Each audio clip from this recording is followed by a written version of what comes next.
Pips and I, a little while ago, had we went on a little road trip, and we were driving back on the N3, and as we're driving down, you reach that point where you're kind of passing Drummond, if you know that road, and you've got to make the decision: am I going to go on the M13, which is the old road, a little bit more of a smaller road through a bit more of suburbia, or am I going to keep on the N3? And as we're driving, every time, this time particularly, because there's been all sorts of roadworks and traffic stuff and that kind of stuff, I really wanted to get home. We weren't kind of rushing to get home, but I really wanted to get going. And I just had this feeling in my head, in my heart. I was like, you know what? M13 is going to be busy. They were doing some grass cutting the other day, and there was a big traffic jam at the top of Fields Hill, and there was all this kind of stuff. So I got this whole process. I'm talking it out with Pips, and I said, okay, we're going to go N3. Sorry, thank you. Are you listening? Well done. So as we go, and Pips is like, "Are you sure?" Now Pips is a homegrown Kloof girl, so the M13, to put it mildly, is her jam. You know, why ever go on the N3 on the big road when you can just go on the M13? I am from Morningside. The N3 is my jam. I'm like, why would I go through Shongweni Market? What a waste of time. So anyway, this is a consistent conversation we have that sometimes is animated, but most times is not. And as we're driving, she's like, "Are you sure?" "Okay. Yes, okay." Hey, we hit traffic, on the N3. And then it freed up. It's like, "Not too bad, babe, not too bad, babe." Carried on going, and then we get to the toll road, the toll. And my word, on a Saturday morning, is that toll road busy? And Pipsy just looks at me with this loving smile on her face and said, "Toll road's always busy on a Saturday morning." And I said, "I love you so much right now." But you see, and then we got through that, and then there's all the roadworks just before, where the M13 oaks are like waving at us, like, "Hello, suckers," stuck in another traffic jam. You see, what had happened in that moment is what happens to so many of us all the time, every day, is we think about something in the future that we are approaching, and we make up a whole bunch of scenarios about how that's going to happen and what that is going to look like. What is the situation that we're about to enter into, don't we? And then we make a whole bunch of plans in accordance to what we think we're going to happen. I was like, there's going to be a traffic jam on the M13.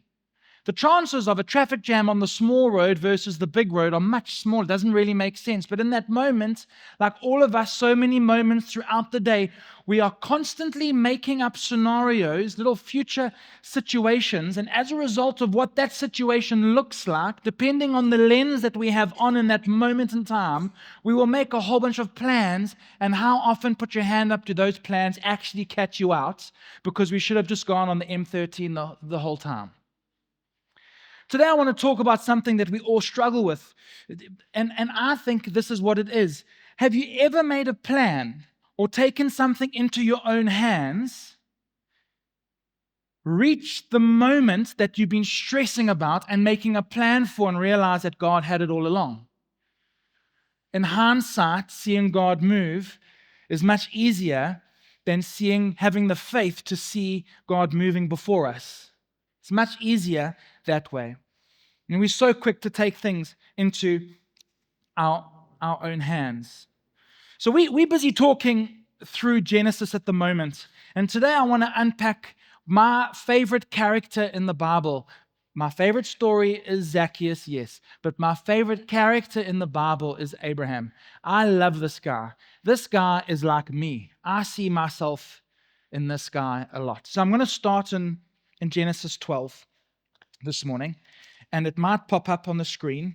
Open your Bibles. And this is the first time we encounter a dude called Abram.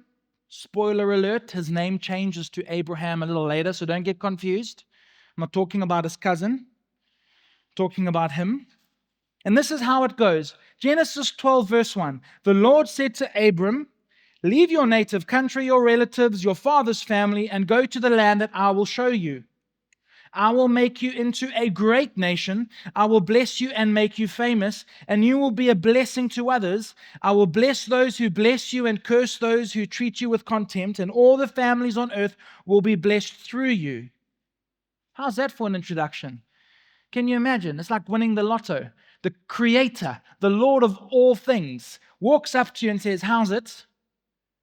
Go, I'm with you, I've got you, and I've got a whole package of blessings. It's my phone ringing. Phone not on silent.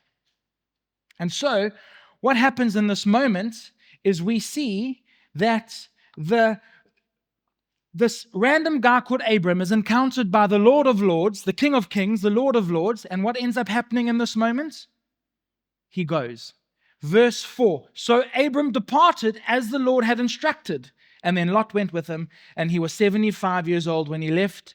And he took his wife, his nephew, and all his wealth, his livestock, and all the people he had taken into his household at Haran. And he headed back to the land of Canaan.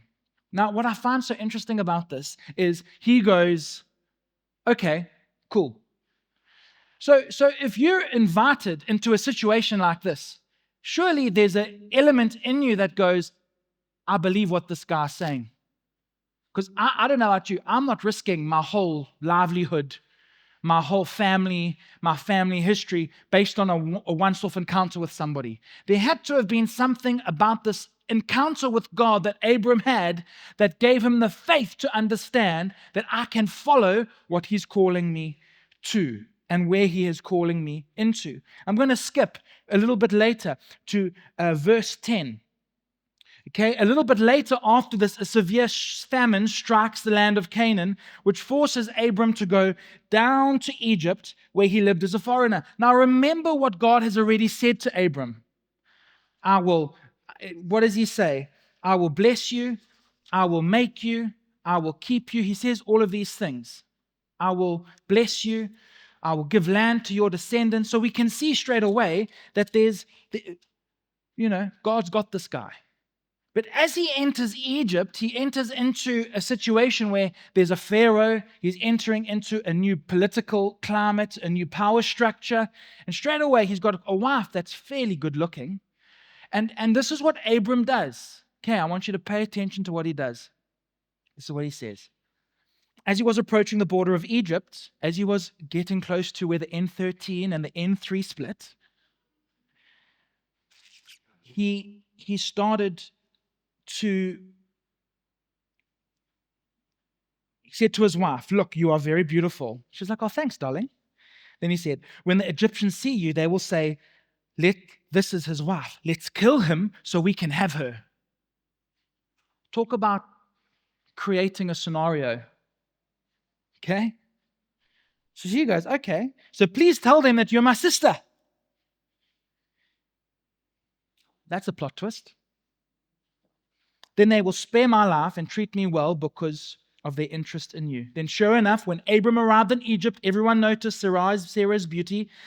When the palace officials saw her, they sang her praises to Pharaoh, their king, and Sarai was taken into the palace. And then Pharaoh gave Abram many gifts because of this: goats, sheep, cattle, male and female donkeys, male and female servants, and camels. But then the Lord sent terrible plagues upon Pharaoh and his household because Sarai was Abram's wife. And so Pharaoh summoned and accused him sharply. What have you done to me? He demanded. Why didn't you tell me? Why didn't you tell me that she was your wife? So straight away, let's just put ourselves in these shoes. How often do we see something ahead of us that's quite hectic, quite anxiety developing for us? We see the situation like Abram seeing, they're going to kill me because my wife's pretty. They're going to take her away. They're going to kill me. That's basically anxiety, just seeing future scenarios and having all sorts of emotional reactions to it. And so what happens in that moment? He makes a plan. What plan does he make? He goes on the N3. What does he do? He says, let's be brother and sister. How's about that going against a vow? Anyway, so let's be brothers and sisters. So he makes a whole plan. And it seems like by Pharaoh's reaction, he just said, why didn't you tell me she was your wife? Imagine what God's thinking. Dude, I told you that I was going to show you where to go, that I was going to make you famous, that I was going to bless you and your descendants, and I was going to bless those who bless you and curse those who curse you. Seems like Abram had a little bit of a short memory. A little bit of a short memory. So that's verse 10. And then a whole bunch of stuff happens that we're not going to get into this morning. It's kind of a mixture between Game of Thrones and Lord of the Rings. It's like pretty hectic. Genesis is pretty hectic. But I want to pick up again in chapter 15. And a whole bunch of stuff has happened. And it's verse 1 says that sometime later the Lord spoke to Abram in a vision and said to him, "Do not be afraid, for I will protect you and your reward will be great." I have to say, this happens quite a lot with Abram. This happens quite a lot with Abram. It seems like God has to remind him who he is. Anybody like being like, hey, I get this guy. I understand where he's coming from. I can see some of you guys, you might not be putting your hand up and saying amen, but I can see in your eyes, you're like, this guy's my spirit animal. Abram replied, "O Lord, sovereign God, what good are all your blessings when I don't even have a son? Since you have given me no children, a servant of mine in my household, Eliezer of Damascus, will inherit all my wealth. You have given me no descendants of my own, so one of my servants will be my heir." Straight away, God is telling him, I will protect you and your reward will be great. And Abram's telling him all the reasons why it won't be great. Anybody recognize this kind of behavior? Then the Lord said to him, "No, your servant won't be your heir, for you will have a son of your own, and he will be your heir." And then the Lord took Abram outside and said to him, "Look up to the sky, count the stars if you can." Count the stars if you can. That's how many descendants you'll have. That's how many descendants you'll have. I just found that phenomenal. And Abram believed the Lord, and the Lord counted him as righteous because of his faith. Then the Lord said to him, "I am the Lord who brought you up from Ur, and to give you this land as your possession." And after this beautiful moment, Abram says, "How can I be sure that I can actually possess it?" So let me just unpack this. This is one of my most favorite examples. I don't like flying. Most of you know that. I've recently was taken away on a trip that required to fly to the location of the destination. My in-laws took us on a holiday, and that's great. Fantastic. What a blessing. One problem, I have to get on the airplane to get there. Now, some of you go, what's wrong, Matt? Nothing wrong with that. Let me tell you something. When I get onto an airplane, this is legit truth. I look around the people that are sitting around me and I go, these are the people I'm going to die with today. You laugh, it's not funny, it's flippin' terrifying. And I've picked up, there's a pattern that a week before I start flying, I start talking about airplanes a lot. I start looking at my airline tracker. I start checking all the planes flying in the vicinity. And this is a new one that I found myself getting into. I start to check the weather on the route that the flight's going to take. So I learn what the route is because I don't like turbulence. I understand blah, blah, blah. Quentin's always telling me basically the plane can't crash, right? Like it's a scientific principle. Turbulence is basically just a pothole in the sky, and as South Africans, we should have no fear of turbulence in the sky. However, for me, I am petrified of this moment, okay? And so for me, it's like I honestly believe I've taken my son and my pregnant wife to their death. That's what goes on in my head. I'm inventing a situation, I'm inventing a scenario that isn't going to happen, but I do all sorts of things to try and cope with it. I'm not friendly on the airplane. I don't want to talk to anybody on the airplane. Philip is going to have to put his oxygen mask on because I'm definitely not helping him because I'm like so petrified myself. The moment the seatbelt sign goes off, I'm up because I need to walk around. I walk to the back. I make friends with the air hostesses and the air host guys, and I'm like, cool beans, because I'm like, if we mates, if this plane goes down, I'm on your lifeboat, buddy. Like, you know what I mean, eh? Don't worry about waiting. We're going to jump off. Where are the parachutes? I just want to find out where the parachutes are. I'm looking through a fear-filled lens.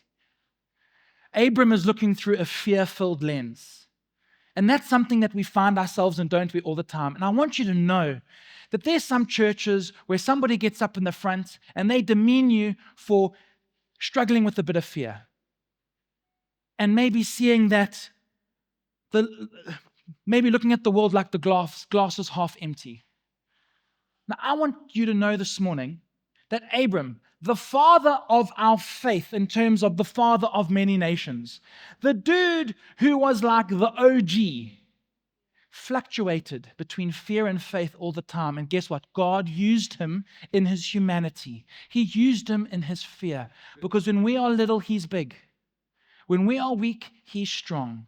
God likes to use people who think little of themselves. You know why? There's more room for him to work. Now, I'm not condoning living a life of riddled by anxiety and riddled with just seeing everything the wrong way, because of course God goes before us, but we have to understand if we're going to look through fear-filled lenses, if we are going to consistently see scenarios, what we are doing is we are looking at the world minus God. That's what we're doing. We are looking at the world minus God. And I just want to, this is probably this gives me goosebumps, this verse here. I want to go back to it. It says this. It's verse 5, 15 verse 5. Then the Lord took Abram outside and said to him, look up to the sky and count the stars if you can. That's how many descendants you will have. I want to take a moment here. Because Abram has just told God, I don't have a son. How am I going to do this job that you've given me to do? I don't have a son. I've got an heir. A servant that's going to be an heir. I'm not ticking the boxes that need to be ticked in the world that I come from. I can't do this. What does God do? He says, come here, my son. Let's go for a walk. I just want you to imagine an arm around Abram. They walk outside. They look at the stars. God comforts him in Abram's most vulnerable and deepest space. God comforts him. He takes him outside and he shows him the stars. He shows him his creation. There's something theologically profound about God comforting us with his own creation. There's something about that. I don't quite know what it is, but I just know that God's creation is soothing to our souls because it's pointing to him. He takes him outside. He shows him the stars. And like Zephaniah 3:17 says, that his love calms our fears. In that moment, Abram's fears are calmed. 1 John 4 verse 18 says that God's perfect love drives out fear. And I like to think, like I said just now, that Abram's arm was interlinked with God, that God was embracing him as they walked out beneath the stars on that one fateful evening, pointing to all that was in store for Abram. That is your future, my son. He couldn't see beyond the clouds. He couldn't see beyond his own situation. But God took a moment to say, look what I have for you. Friends, sometimes we see the world from the perspective of fear, from the perspective where we cannot see the stars, where we only find reasons why a star does not exist, or we lose them in the clouds, or we don't even go outside to see what God has for us in the first place. But when fear has us, when we lose sight of the plan that God has for our lives, we lose sight of the stars. And so when Jesus calls Peter out the boat to walk on water, and Peter's walking on the water, hey, crazy story, hey?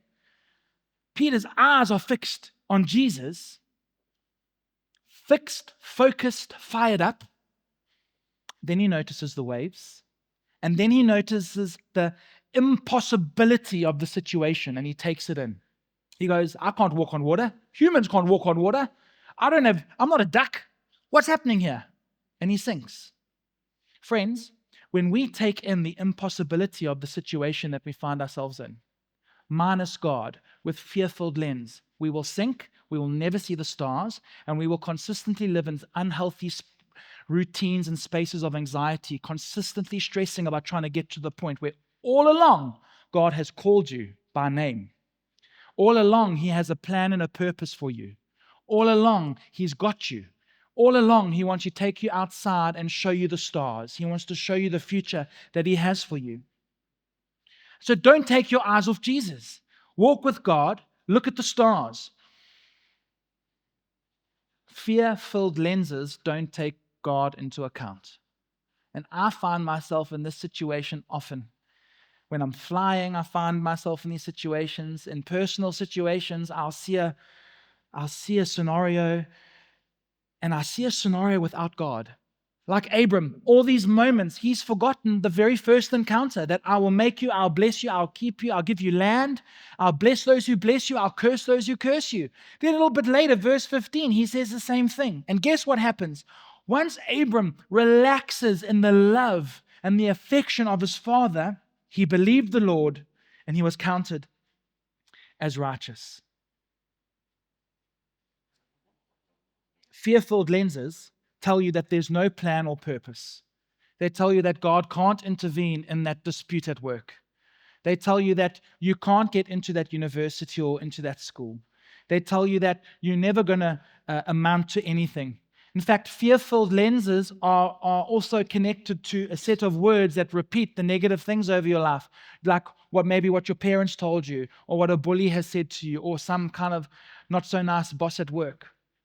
Fear-filled lenses look at the world completely absent of God. And I must be honest, as much as we are Jesus followers, and as much as we come to church, and as much as I'm a pastor, I just need you to know that I struggle with this as well. And this doesn't mean that I am not worthy of God's love. This just means that I, like Abram, have to have consistent reminders that he needs to be in line with my view, with my eyesight, that Jesus needs to be ahead of me, not fear-filled lenses. Abram's told that he's going to have many descendants. Now, how many of us have had a promise from God that doesn't make sense? Okay? So this oak's old now by this time, hey? He's old by this time. He's old. He's a bully. I can safely say that because no one here was this age. And then let's just see this. Yeah, I'm just going to quickly wrap up a few other examples of this. So that encounter was beautiful, right? You're going to have many descendants, right? Are we in? Laka, we're going to do this. 100%. But she's old, eh? I'm old. It's not going to work. So what does he do? He sees in the flesh, through fear-filled lenses, that an old woman and an old man can't have children. He sees the impossibility of the situation. He completely removes God from the equation, and he makes a plan with Hagar, his wife's servant, to have a kid with her because she's younger and more fertile, and maybe that's going to work. Because Sarah, sell-by date is way past, so that's never going to work. Do you understand what's happening here? He has these moments of profound faith with God, and these moments where God is not in the picture, and he can only see a situation where impossibility reigns. And so what does he do? He makes a plan. They have a kid called Ishmael. And there's a whole bunch of consequences from that I must tell you, that rattle through history as a result of one man seeing a situation without God. Now, I just want you to know, we all are at an impasse. M13, N3. M13, N3. Which way are you going to go? Which way are you going to go? All right, so now God's like, jeepers. Gabriel, Michael, come here. Jesus, Holy Spirit, because they're up in there, Trinity, like, hey, what are we going to do with this oak? This is revelation that the Lord gave me. It's just my imagination. Okay? So Jesus says to God, listen, I reckon this oak's a bit thick, eh? Sometimes you think about, I saw in Gateway yesterday, you remember the shoe brand Bata? Hey? It's like Bata. Fuddy-duddy. We need to rebrand this guy. Like the oaks in South Africa, they rebranded Bata. Went in there yesterday, I felt like I was in Michael Jordan's shoe locker. It's crazy what they've done in Bata. Crazy rebrand. Whole new customer base. So Jesus is like, let's just rebrand this guy. Let's call him. He's so thick, he doesn't get it. Let's make his name mean the thing that we've called him to. Let's call him Abraham. No, Abraham. Let's call him father of many nations. Let's make it so obvious that this nincompoop will actually understand what we want him to do. And Gabriel, wise guy Gabriel, It's like, I think this oak's too thick, but let's do it anyway. So what does he do? Read this. When Abram was 99 years old, the Lord appeared to him and said, I am El Shaddai, God Almighty. They also said in this little meeting, rebrand meeting, please remind him who you are. He keeps on forgetting you in all the situations. Okay, just remind you. So God rocks up, he's like, just in case you've forgotten, this is who I am. Serve me faithfully and live a blameless life, and I will make a covenant with you. And then Abraham, a little bit later, falls down on his face, and the God says to him, I'll make this covenant with you. I will make you the father of a multitude of nations. And what's more, and he winks up at his team, I'm going to be changing your name. You will now be Abraham, which means father of many nations. I will make you extremely fruitful, extremely fruitful. But that wasn't the whole meeting, the rebrand meeting. They're like, we have to change his wives.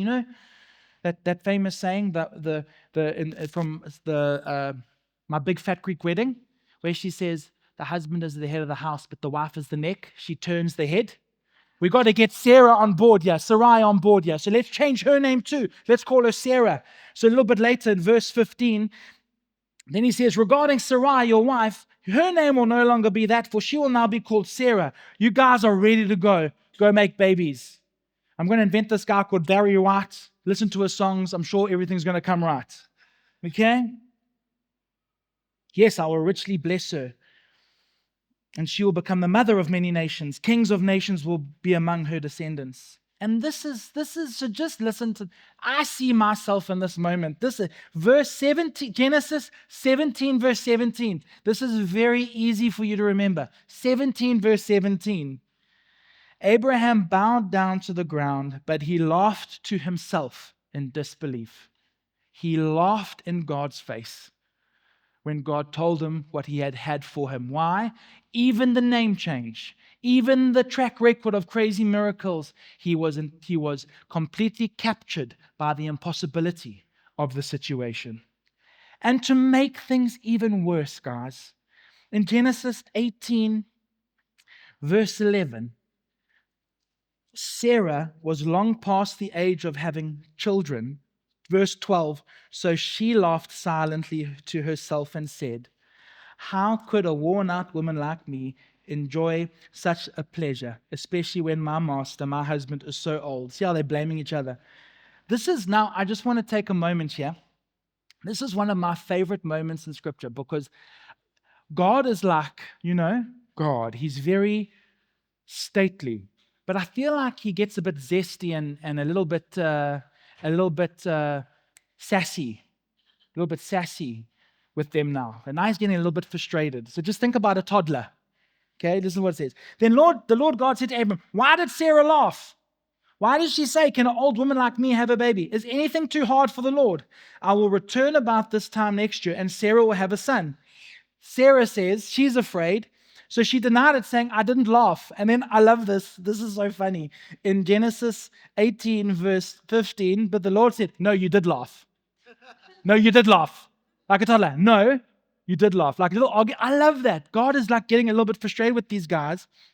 And I love that. No, you did laugh. You see, friends, the impossibility of the situation is we can't have kids. We're too old. It's impossible for us to have children at this age. But God. Then in Genesis 20, Abraham deceives another guy called Abimelech. Don't know how to say his name properly. Again, he tells Sarah, hey, guess what? This guy's going to kill me because you're good looking. So you remember that game we played where we played brother, sister? Let's do it again. Once again, Abram does that. This is a guy who God used in the most incredibly profound ways, despite himself. And that's what we should take comfort in. We should take comfort that God's mercy is bigger than our inadequacies and our disbelief.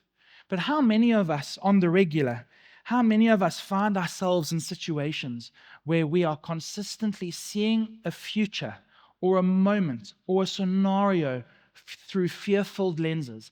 And as a result of that, we make a plan, don't we? You see, when God's in the picture, the impossibility of the situation is removed because he's in the picture. And what he has said will come to pass. Peter will walk on water. Abraham and Sarah will have a child. His name will be Isaac. And my word, what a lineage. I want to just flip now. I want to end in Matthew 8. It's quite a similar situation, actually. It's quite a similar situation. Matthew 8, verse 23. Now, this is Jesus and his disciples. And before this moment, there have been many moments where Jesus has displayed himself in such a way through the healing of somebody or through a very wise word that this guy's pretty special. You know, this guy's the real deal. Just like Abram and Abraham had experienced God, a track record of moments to point to the security of who you are with.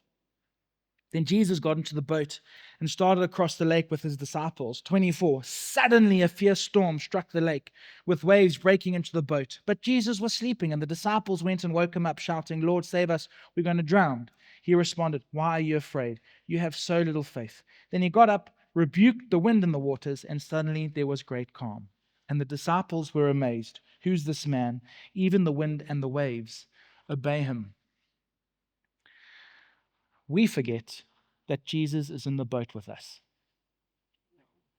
We forget that the maker of creation, the one who can speak calm over the storm, is in the boat with us. We forget that.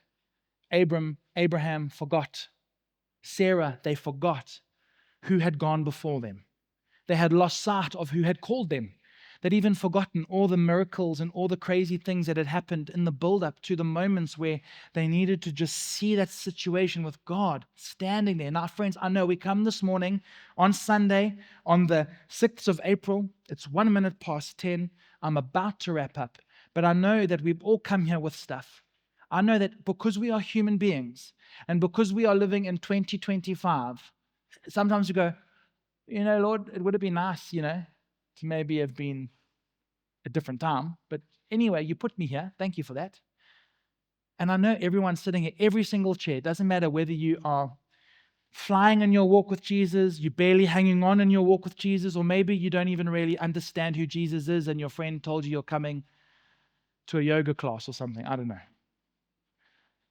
Everyone here this morning has got something this week that's creating a level of anxiety. Every single one of us sitting here this morning have something in our lives that we see and we just cannot see. How on earth are we going to get past that? Take your fear-filled lenses off and remember that his love calms your fear. Zephaniah 3:17. 1 John 4, I think it's 1 John 4 verse 8 says, his perfect love drives out. They say casts out. That's some translations. I like drives out. It's aggressive. It drives out your fear. He's in the boat with you. Sometimes we are so caught up in the storm around us, in the wind and the waves. We're caught up in the anxiety of life and we forget who is in the boat with us. So, we're on this flight. We're flying. And I know by this stage, so please excuse me while I go into a little bit more detail than maybe I should. When I fly, my butt cheeks become super sensitive to the movement of the plane, like more sensitive than most people. Becomes like, you know those ears, those trackers that put their ears on the ground, they can hear like a vibration? Well, I can hear, the pilot changing gears. That's how sensitive I am to it. And I don't like turbulence, but I've seen the weather route. I've seen it. I know that there's going to be weather as we just pass Madagascar, as we fly over Madagascar. And I'm not a fan of the weather because it was pretty hectic. It was actually a cyclone that was kind of dissolving itself. And I can see the storms. I can see it. Now, I just need you to understand the level of anxiousness in me in this moment as I've gone so far, as I've even gone and checked with the pilot, with the air guys. I'm like, hey, how's it going? Weather en route, okay. And yeah, it's going to be a little bit bumpy. In fact, if you're ever on a flight with me and the captain starts speaking as they just before the plane goes, the captain's like, hey, everybody, welcome on board Flight 702 to Johannesburg. We've got a good cabin with us. We've got Jeff and Matt, they're the back cabin. They're going to look after you. We're going to be taking off after F14297, and we're going to fly up this way, whatever. Weather en route. That's all I'm listening for, weather en route. And if they say it's going to be a little bit bumpy, like, oh, Lord, here we go. Thank you for a great life. It's been good. See you soon. And he said, no, we're going to have a few little bumps. And you know, in those moments, and I fully understand what those disciples must have been going through. There are moments in our lives where we fully get what they were going through. Even though Jesus is in the boat, fear fills us. We think the worst case scenario. We make a plan. We go, how on earth am I going to pay the people that work for me? How on earth am I going to meet this deadline? What am I going to do about food? What am I going to do about school fees? There are all of these things that just can paralyze us when we have to just realize the impossibility of the situation means nothing to God. And so I look over to my son, and there he is with his little headphones on, very privileged little human on an airplane, watching a little TV show, enjoying the bumps. Because in his mind, a plane takes off, it flies, and it lands, and you're all good. And sometimes we need that childlike faith to forget about what the world has created, that cynical nature to us, where we consistently think, oh, this person's going to let me down, or this person on the street who's begging for food is just going to go and smoke it. Sometimes we need childlike faith to see Jesus with love-filled spectacles on, love-filled lenses. And I just want to end with this story. Leanne, my mother, if you didn't know that, she's quite a woman. She's the unofficial mayor of this whole area. I'm not even joking. And she's on a mission to sort out our city and to sort out our area. And there was a whole bunch of dumping that was happening. And so she got two street guys that I know most of us on most days won't look at, don't want to talk to. They go through our trash. They leave messes everywhere. They create all sorts of problems for so many suburbs around. But there was something that day, she just said, hey, can you guys help me pick up some lid and I'll give you some cash. Now, rightly so, she knew initially that money is probably going to go to smoking something. But there was something in her. She said, I'm just going to keep loving these guys. I'm going to keep doing this. This is not so much for us and me and the neighborhood as it is for them. Do you know those guys they've been clean since January? Just because someone didn't look beyond the impossibility of the situation and saw what could happen when God gets involved. Can you imagine if Abram just at the very beginning had just gone, oh my word, okay, cool, I'm going to have a kid, let's go. Let's go make a baby. You know, all the complexity, all the stress, all of the God having to come and say, it's me again, guess who I am? El Shaddai, Lord Almighty. I'm going to rename you, rebrand you so you can try and understand. I wonder if the disciples knew who was in the boat with them, if they would have enjoyed the ride versus stressing about the worst case scenario. So right now, whatever that thing in your mind is that you just can't get past, don't get caught up in the impossibility of the situation. Look at it through love-filled lenses where Jesus is in that situation. And I promise you now, his word says so. You will experience breakthrough.